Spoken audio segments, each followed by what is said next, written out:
Hey, it's Adam from the Geek Guild, and this is the second episode of our YouTube channel. So today, I'm going to talk about one of my favorite things, which is going to be animes. So I probably will watch a couple of animes at a time, just so that way I can move on to the next ones and just absorb like the entire culture of anime and try to watch as many as I can. So without further ado, I'm going to talk about one of my favorites, my favorite 5 top male characters that you can find in animes. So what I'm going to talk about is ones that I either just like the way they look, I like the way they represent the gay community, or I really think that they add a cool dynamic to the anime itself. So the first character I'm going to talk about is Bulat from Akame Kill. So if anybody has ever watched Akame Kill before, they know that it is definitely an anime that pulls on the heartstrings. I honestly think that it's the Game of Thrones of animes. You can't get attached to any character whatsoever because of the fact that if they're your favorites, they may not be your favorites for very long. Bulat is this like swole, jacked, samurai-looking dude who ends up being the big brother to the newest member of Night Raid, which is Tatsumi.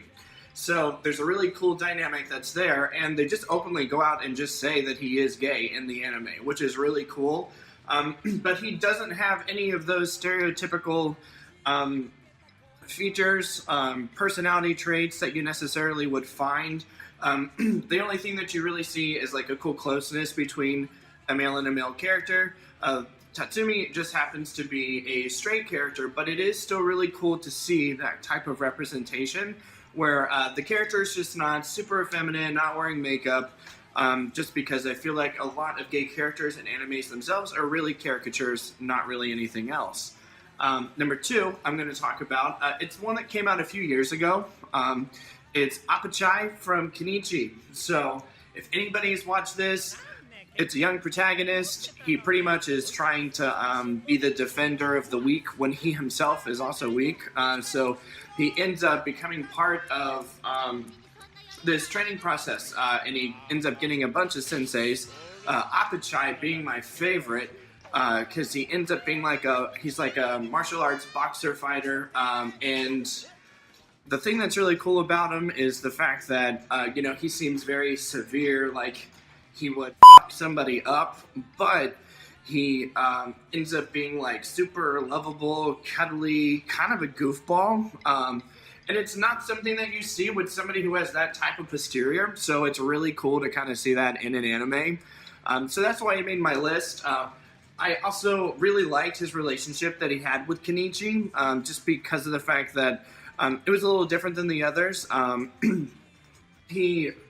It was almost a little more comedic. I would find that he was the comic relief, and maybe that's why Apachai stood out. Apachai! My next is going to be Yami from Black Clover. So, this is a newer anime. It just came out, I think, like 1 or 2 years ago.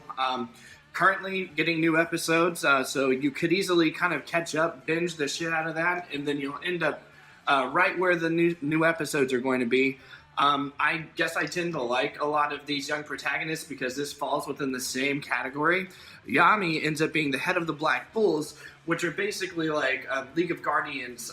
Each one has its own class. It seems to have its own representation, but the Black Bulls seem to be the misfits.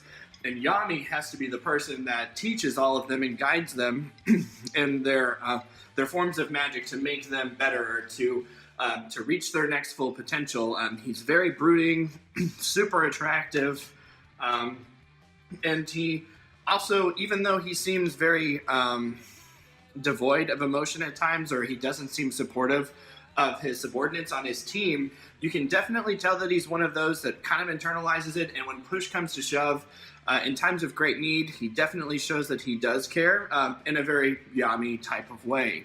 My next is going to be Fullbuster. I'm pretty sure if anybody has watched Fairy Tail, you probably have seen imagery from it, you've seen a clip from it, maybe watched a couple of episodes. Gray Fullbuster is my favorite character to date. I'll honestly say that I was not on the train right when it came out, and so I've been binging a lot, trying to catch up on the episodes, and I like what I see so far.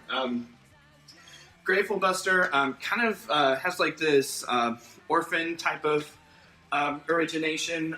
He ended up getting a sensei that was teaching him the ways of ice magic. They were in the Arctic tundra, so in hindsight, I guess I could see maybe why this character does this, but Gray, one of his biggest personality traits is the fact that he will always take his clothes off, and I'm assuming it's because he's hot, which he is, but the bigger thing is they'll be in the middle of battle, and all of a sudden they'll be like, Gray, put some clothes on, because he's naked.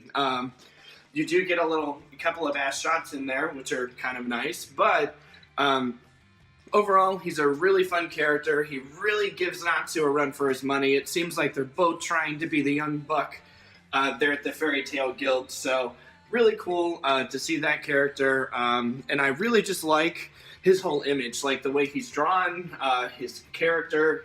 I like the voice actors. So, you know, he really is, for me, the eye candy of Fairy Tail. You guys may have different opinions, but that's just kind of how I feel about him. Last but not least, I'm going to talk about Bond from the Seven Deadly Sins, the Fox Sin Greed. So, this is another newer one.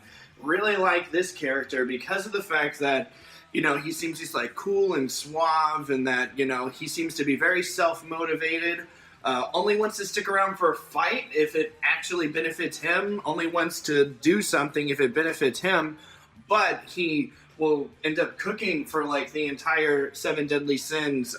He seems to be very emotive and connected to some of the younger, weaker characters. So he may be selfish and may be self-centered, but he does have this duality of being empathetic and caring and loving, which I think is really cool to find in a character, because of the fact that I like somebody who's a little bit tormented on the inside. For what it's worth, I do think they make great characters. They make it interesting. I feel like he adds something to the Seven Deadly Sins that without it I don't think they would have, because a lot of them seem to be very mild-mannered, you know, like very much like methodic in their thought for the most part, and it's nice to have some kind of like chaotic good that's happening within that show. So that's all I have for you today. I appreciate you guys tuning in with me this morning. If you'd like, subscribe right down there, so that way you can tune in to some of our next episodes. I'm not sure what I'll end up talking about, but if you have any feedback or any opinions about what we can talk about, feel free to give me a shout, and I'll see you guys later.